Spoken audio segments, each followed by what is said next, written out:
Hey everybody, Barry Miller from Big Boyz Toyz. We're in Alex City, Alabama at Tim Welburn's, and it's got to be the biggest collection of Mopars in the world. I mean, in the world. You people, if you're Mopar fans and you 16, 17-year-old, you know what I'm talking about. You say you don't, but you know what I'm talking about. You older people, sit back, relax. This 2 weeks, you don't want to get up out of that chair for anything. I'm going to show you 426 Hemis, 340s. I'm going to show you everything, but I'm going to show you the biggest collection of 426 Hemis in the world. Sit back, relax. We'll be right back.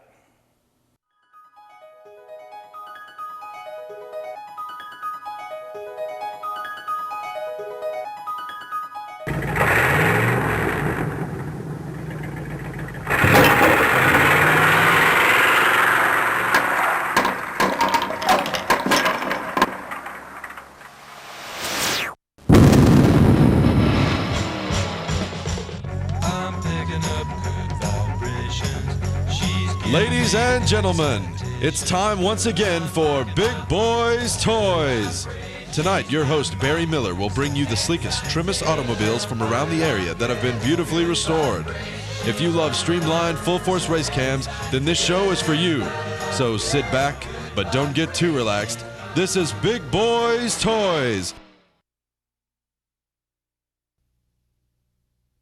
So you want the best deal on a pre-owned automobile?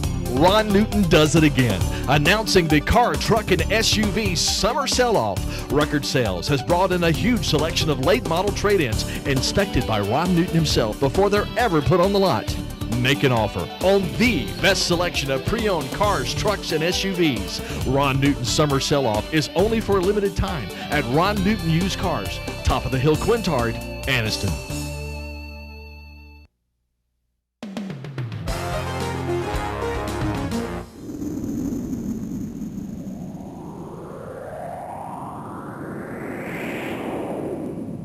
Welcome back to the show. I tell you what, look here, David Letterman, you ain't got nothing on me. Check out these chairs.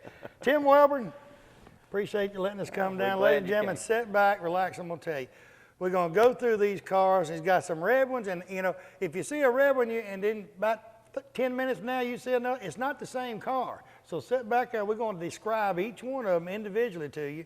First of all, Tim, thanks for letting us come down. You've got a beautiful place down here. And like I told them starting the show, a beautiful collection of cars. And me and Tim was talking earlier, you know, they've been in the Mopar business for a long time. The phone can ring because we're at your house. It don't make any difference. Okay, let's start. Anyway. Let's start, Tim, with the Charger RT, the one over here with the white top. So they're looking at it now. I'm just going to call them what tops they got on. All right. Well, to get started off in 1971, they made 63 Charger RTs with a 426 Hemi engine in it. And that's not very many. You hear a lot of Dodge Chargers were built in 1971, and there was, but not with a Hemi. The Hemi got into the car because of the fact, quick little history. The reason you have a Hemi and a Mopar from 1966 through 1971 is real simple. Most people watching your show follows racing, and basically Bill France said that if you're going to build exotic race motors to race, that's okay, but if you don't sell it to the public, then you won't be able to race them. He actually thought that would kill the 426 Hemi engine because it truly is an exotic motor. But Chrysler stepped up and said, okay, if we got to sell them to the public to race them, that's what we'll do. And that's why they're so rare today, because it was the first time in automotive history that you truly got a NASCAR engine put into a street car. And then the public got to go purchase that street car. And that today is what makes them so collectible. And Chrysler probably sold them as fast as they could put them out there. They did. They didn't have They any didn't have that many. They didn't have that many anyway, and they didn't have to sell that many. They just had to sell. Actually, from the beginning of the Hemi engine, there were only 9,000 motors that were built. Most of those went to drag strips and NASCAR. And out of all the Hemi cars ever built, you probably only have, it's a guess, but it's pretty close, 3,500 to 4,000 cars were ever built with a Hemi from 1966 through 1971. And 71 was the last year of the Hemi, and that's what makes the 71 models yet more collectible. This particular Charger, starting off with kind of the creme de la creme of the group. This particular car has a power sunroof in it. And in 1971, there were only 30 Chargers built with a sunroof. There was only one Charger built with a 426 Hemi under the hood with a sunroof. And it's sitting right And there. that's the car right there. And not only that, the car also has power windows and headlight time delay and just options that you just didn't used to get on cars. And it has what's called the painted bumper package. If you look at the bumpers, you'll see that they're painted, they're blended into the car, they're not chrome. So it's really a neat piece of history, and the colors on the car make it even more desirable because it's called Hemi Orange, and with a white interior and a white top. And when you combine that color, it becomes a pretty striking color going down the highway. You'll see it for a long way. You see it coming for a long way. And like he just said, the one you're looking at right now, you think back in 1971, there was one Charger made with a sunroof and a 426 Hemi, and you're looking at it right now. We actually, a point about that right there, driving the cars. We do drive the cars. Every car in here has a tag on it. Everyone is insured, and everyone gets driven. I have a good friend, and he works with me here. His name's Paul Jones, and Paul keeps them all ready to go at any time. Anytime we want to get in them and go, they're ready to go. Well, Tim, that is a great car, and that thing is beautiful. And ladies and gentlemen, we're going to take a break a second. We're going to come back. I'm going to show you another Charger. And you're going, when it pops up, you're going to say, is that the same one? No, different animal. Because he's got so many Chargers. Let's see, you was telling me a while ago, of the Chargers with the 426 Hemis in 1971, they built how many? Built 63. 63. Mm-hmm. And the collection he's got about a half of them in Ellick City, Alabama. So if it looks like the same one, it's not the same. It's a different one. It's a different one. We'll be right back.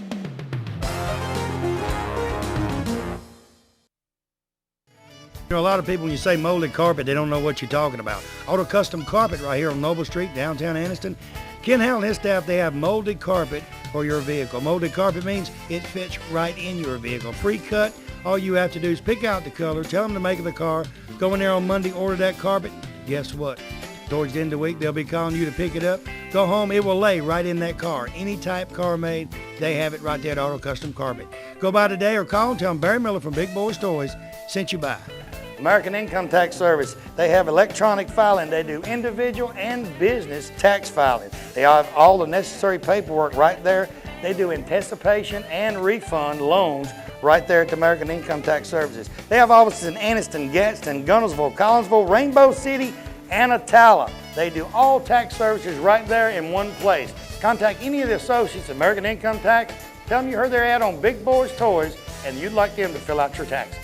You know, sometime during your life, everyone has to make decisions of the proper insurance to buy, whether it be business insurance, auto insurance, homeowners, motorcycle, motorhome, campers, even your antique vehicles. West Insurance Agency is your independent dealer for this area right here on Hamrick Drive in Oxford. They have plans for any type of driver regardless of your driving record. Steve and his staff represent several different companies and they can get the right plan for you. They have a slogan, when you see us, don't think of insurance, but when you think of insurance, think of us. Give them a call today, tell them Barry Miller from Big Boyz Toys told you to call. Welcome back, we're still here with Tim Welborn. Next vehicle, Tim, we got a 71 Charger, 426 Hemi. I said that a while ago, but it's a different one. Tell me about this one. Well, this particular car, it looks just like the white one with the sunroof in it, except it has a black top. But it's kind of unique. It looks like a twin, but this one is a 9,000-mile car. This is actually the last purchase that I've gotten. I went to Dallas, Texas, and bought this car just a few months back, and I bought it from the original owner. And the car is just a very neat car because it's 9,000 miles. You hardly ever find a car with that lower miles on them. And most importantly, too, this one has the pistol grip 4-speed in it, which is one of the coolest looking shifters that was ever put into an automobile. And frankly, the shifter alone, actually, if it's a 4-speed car versus an automatic car, it adds about 25% to the value of a Hemi Charger just because that pistol grip is so cool looking inside the car. And people prefer to have a 4-speed if you're going to have a high-performance car anyway. But, and so this one come out of Texas? Mm-hmm. Come out of Dallas, Texas. And, now, was this a collector? Because if they've had it ever since it was new, it was, it was a one owner. Did he just buy it and put it up? This gentleman just basically put it up. He was about an 80-year-old doctor. And he actually sold it at one point during his lifetime, but then he bought it back. and but the car just never got any miles.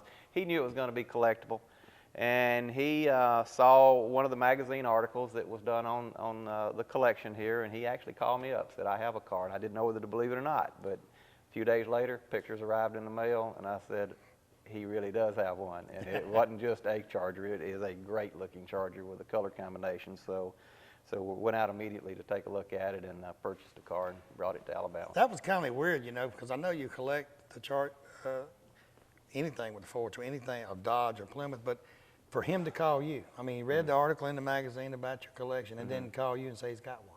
Yep, he did, and he was a very nice gentleman. In fact, he really, after seeing the collection of Chargers, he had this one so long, he felt like this is where it probably needed to be. He was 80 and it was time to sell it, and he didn't want to see someone take it out and abuse it or do anything like that. So he knew it was coming to a collection here that it would be very well taken care of. And he probably knew if he sold you this car, it would come here, it would be with the rest of them, and it would probably have a home because it wouldn't go anywhere. It would stay That's there. right. And some people, you know, I mean, he's 80 years old and he's had it that many. Some people get kind of attached to these cars. I know you do, and we talked earlier about your family. Y'all been, in the Dodge for years. Yeah, my father started in 1967 with a Dodge Charger. That's how it all began. That was the fastback Charger, which I have one of those too, not here in this building, but it started there. And I remember my two brothers and myself and my mom and my dad, and we went to Washington, D.C. in that 67 Charger. And it was just the most fun because you'd pull into a gas station and it was so unique. Everybody wanted to see your new Charger because it was a new body style back then. And so that started way back then. And in he traded that for another Charger. And then in 1971, we went down and ordered a 1971 Dodge Charger. And that's this body style. Right. And he wanted a Hemi engine, but he couldn't really afford it at that time. The Hemi engine was an $860 option. And in 1971, that was serious money. And the other thing about the Hemi was it was not, you could not have a Hemi car because it was a race engine to start with air conditioning. So for my mother, you really couldn't have a Hemi Charger because she needed the air conditioning and the automatic transmission and, you know, more of the drivable type thing. But anyway, 2 or 3 years later, he was able to buy a 71 Hemi Charger, which we still have today downstairs, which we'll talk about shortly. And it's been here forever, and that's what started this whole collecting thing I guess I have, is that one car right And there. he's got a collection, ladies and gentlemen. We're going to go to a green one, and we'll be right back.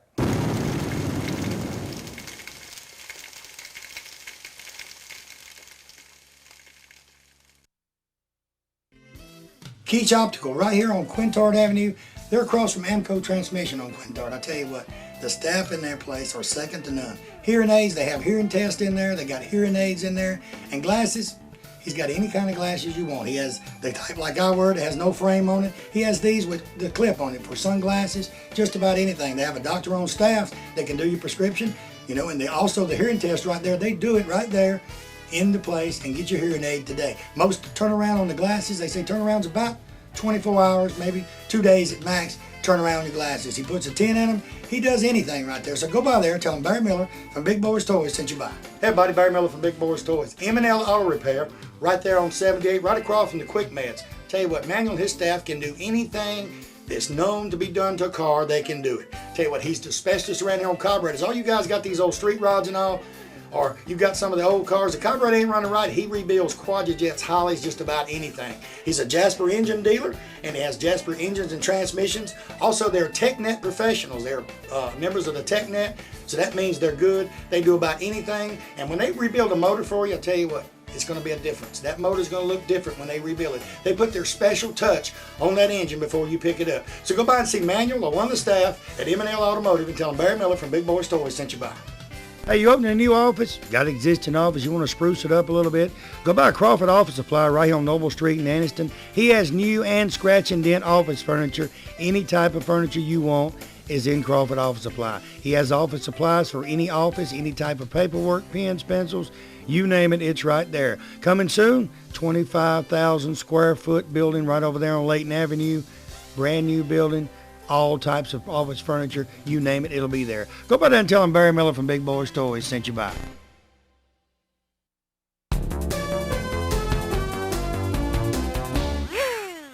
71 Dodge Charger RT, 426, huh? Correct. And this one you can see coming too, but it's a little bit different than the red one. Tell me about this one, because this is, I like the color scheme on this one, it's beautiful. One thing Chrysler was known for in those days was color, and they had, well, like the two we just talked about, that's called Hemi Orange. Then they had a color called Plum Crazy Purple. Don't have to tell you what color that is, you can figure it out.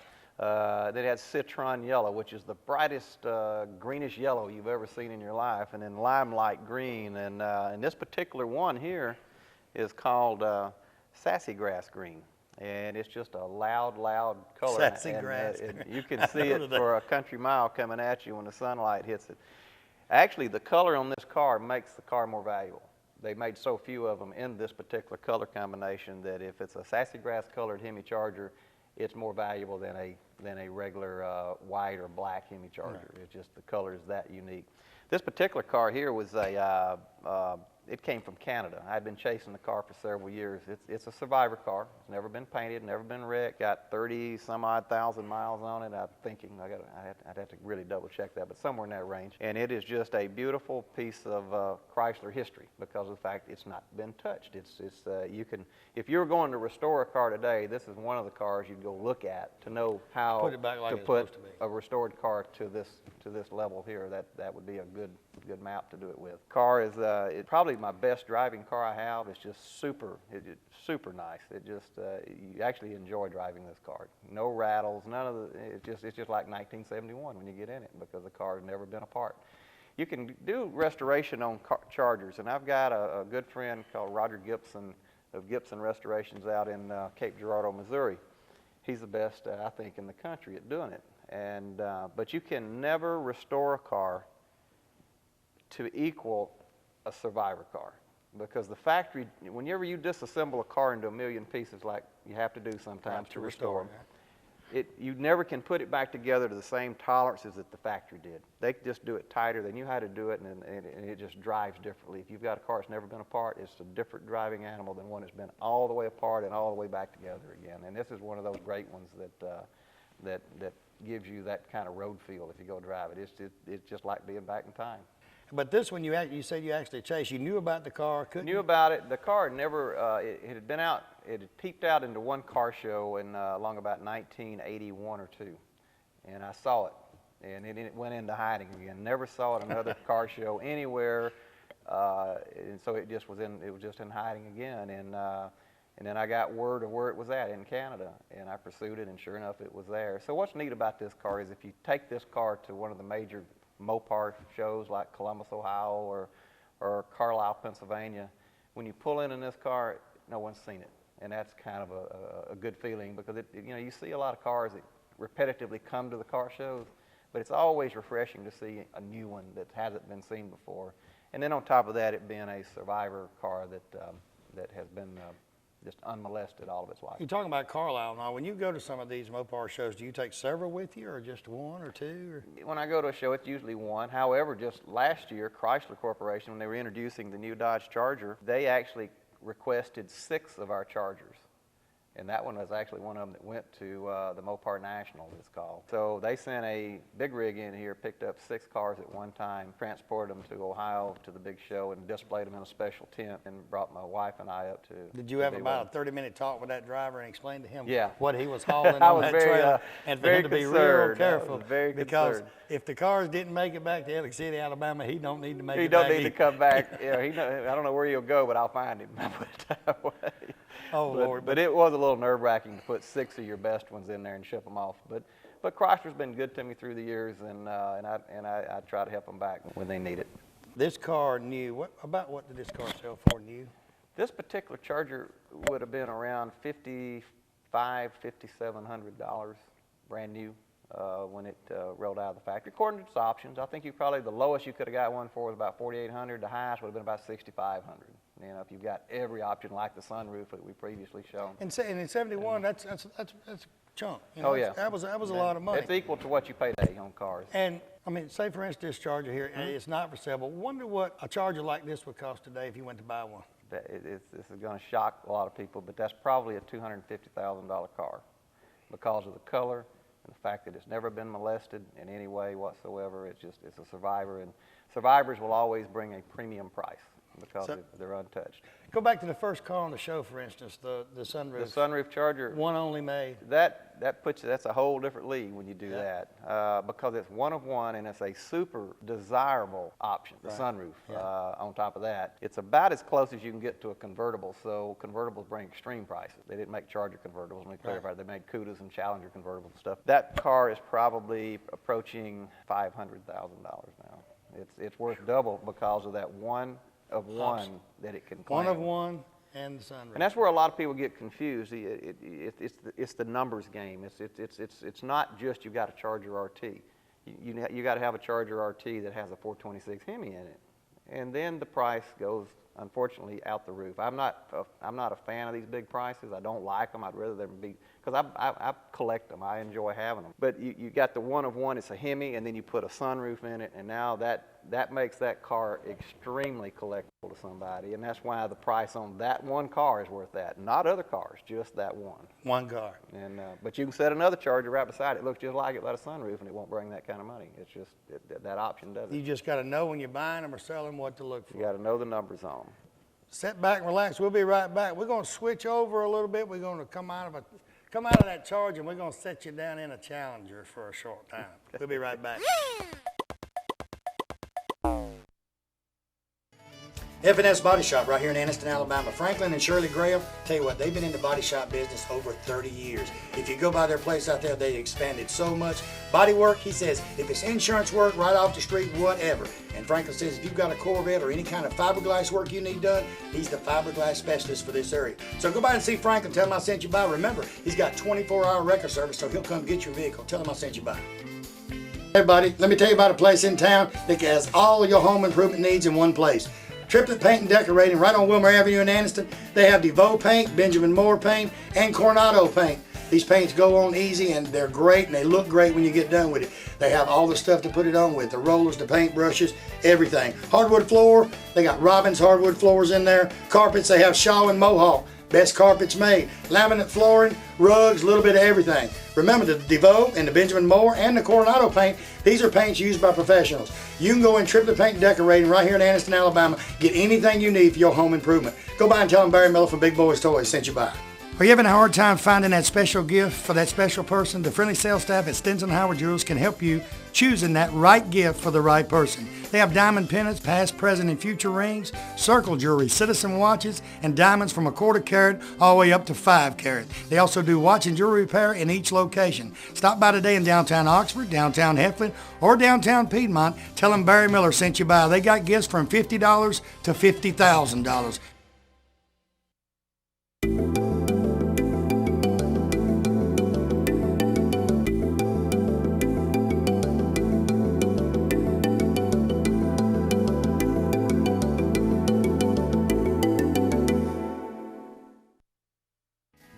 Economy Septic Tank, anywhere in Etowah County, Calhoun County. Tony would have said just about anywhere. Him and his staff, his sons work with him. I tell you what, they do a super job. Septic tanks, digging field lines, anything you can imagine to deal with septic tank, Tony Woodard and his staff can do it. So give him a call today, no matter where you're at. Tell him Barry Miller from Big Boyz Toyz told you to call. Charter West Mortgage. Charter West Mortgage specializes in refinancing your home. First mortgages, they're great on first mortgages. He says, you know, if you have bad credit or your credit's a little questionable, give him a call today. Lynn Miller and his staff will try everything they can to get you in a home. If you've got credit problems, they'll try to work with you over a 4 to 6 month period of time to get you in a home. So give him a call today. Tell him Barry Miller from Big Boyz Toyz told you to call. Piggly Wiggly, it's a grocery store that you've heard of for years. You know, I've heard of it ever since I was a child. You know, everybody knows Piggly Wiggly. They got stores in Odenville, they got them in Center, Cedar Bluff, and in Collinsville. Hey, the one at Odenville has a cruise in the first Saturday night of every month to March till October. But visit any of these stores, tell them Barry Miller from Big Boyz Toyz sent you by there, and remember, we'll see you at the Pig. Oxford Jewelry and Pawn Shop right here, Highway 78 in Oxford. They have a large selection of new and used musical instruments, guitars, banjos, drums, and band instruments. Handguns, long rifles, shotguns, they have it all right there. They have handguns starting from $100 and up. Silver and gold collectible coins, TVs, VCRs, DVD players. They got DVDs for just $4 a piece. You can't rent DVDs for $4 a piece. 20% off on all jewelry in November. Layaway now for Christmas. Go by and see Bobby, Deborah, Eddie, Bruce, Beth, Kim, Linda, or David. Tell them Barry Miller sent you by. Okay, 1970 Challenger. We're going to tell you, let Tim tell you a little history. Now, you people look at it and say, well, that's a CUDA. No, they look similar, but they're from a different family. They're kinfolk, but they're a little bit different. Tell us about this. Yeah, the Dodge and Plymouth. Under the skin of the car, they're identical.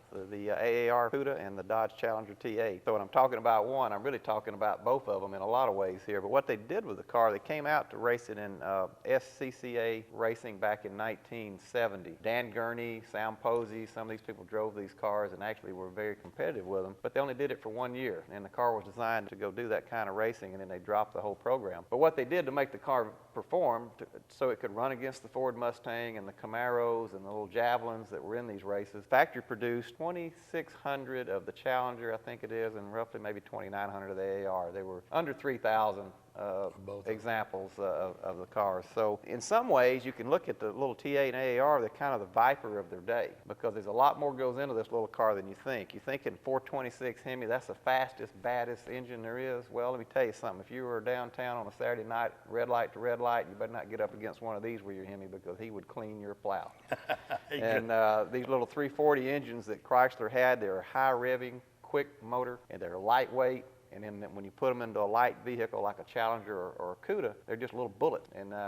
But then they went a step further. They put special carburation on them. These cars came with what's called a six-pack, and that's 3 two-barrel carburetors to give it plenty of gas. And next thing they've done, they developed special exhaust manifolds, real free-flowing. And then the exhaust, as we were looking at a minute ago, comes out these little trumpets on each side of the car in front of the rear tire. And it's a great sounding exhaust system. These engines sound better than a Hemi. Most people won't believe that, but these engines are awesome sounding, and due to the exhaust system.